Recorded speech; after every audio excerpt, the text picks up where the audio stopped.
We're back. The camera's now working. I'm back to using my Elgato, whatever, not the spenny one, but the the other one.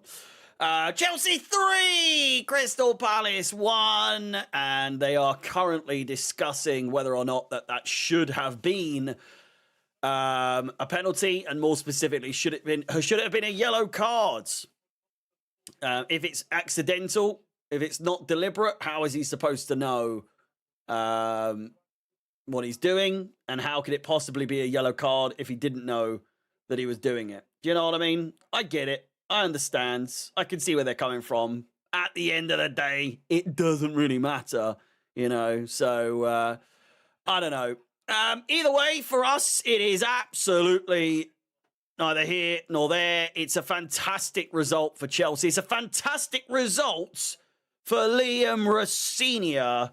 No doubt he will be chuffed with that now. That is back-to-back wins. And it should have been back-to-back clean sheets in the Premier League for Chelsea in London derbies as well, to say the least. Chelsea now 39 goals scored, 25 goals conceded.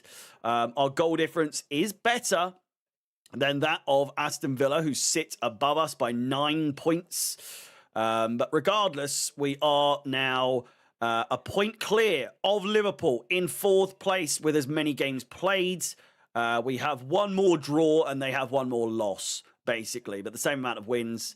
Our goal difference significantly better than theirs. Manchester United still have to play against... how the fuck does that work? I'm assuming Man United were above us before the game. If they win, they go above us by a point. So it is what it is. I think we're more so looking for a draw in that game between Arsenal and United. I think would be ideal for both us and also the title race. Not for us, but for Arsenal not to run away with it just yet. In terms of the game, I really thought this was a game that showcased just how good Esteval can be. It should have arguably been either 2 goals for him or a goal and an assist had João Pedro got on the end of that cross shot. I don't really know what it was in the end from Esteval after the goal that he scored, but regardless, that goal he had, absolutely fantastic solo effort from him, running like his life is on the line, and yeah, he puts it away brilliantly. That opened proceedings in this game, and shortly after that, I mean in the second half really, we came out all guns a-blazing. It's unlikely, it's not really something we see all that often, is Chelsea coming out 1-0 up at half-time into the second half, and then 5 minutes in, getting that all-important second goal. But we did. João Pedro with a lovely solo effort again. A lovely dink over the top towards him.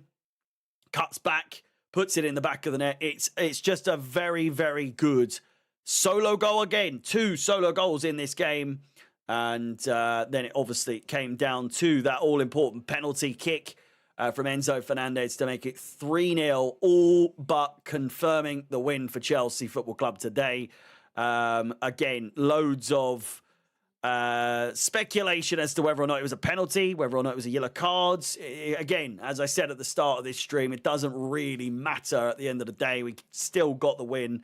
Wharton with a red card. I think a lot of us were a little bit concerned, a little bit worried that Moises Caicedo would, in fact, get sent off at some point, but he avoided it. He avoided it like his life depended on it. He did get in a couple of incidences where he might have gotten a red card, but he avoided it, got just the yellow card in this game.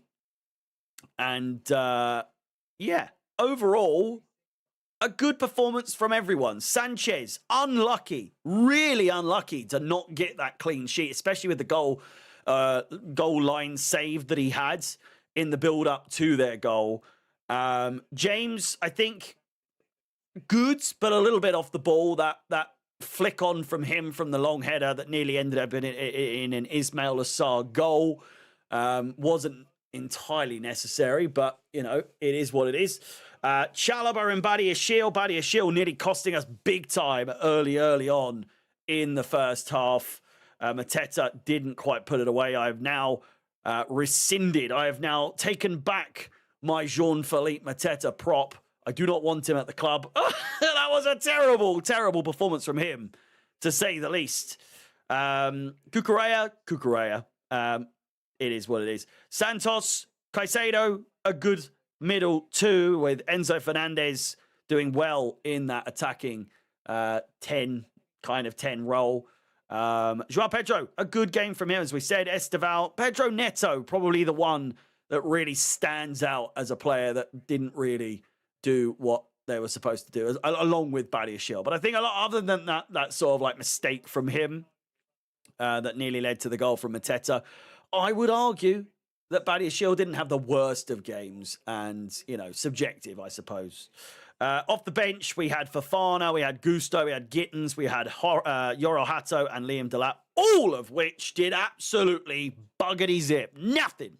Not a single thing of note, really. And if they did, it was probably negative, affecting the goal that they scored. So overall, you know, it is what it is. Ladies and gentlemen, boys and girls, it's Esther Wow once again. Please like the video, subscribe, hit the bell notification to be notified of any future content on the channel. It's ROS o'clock.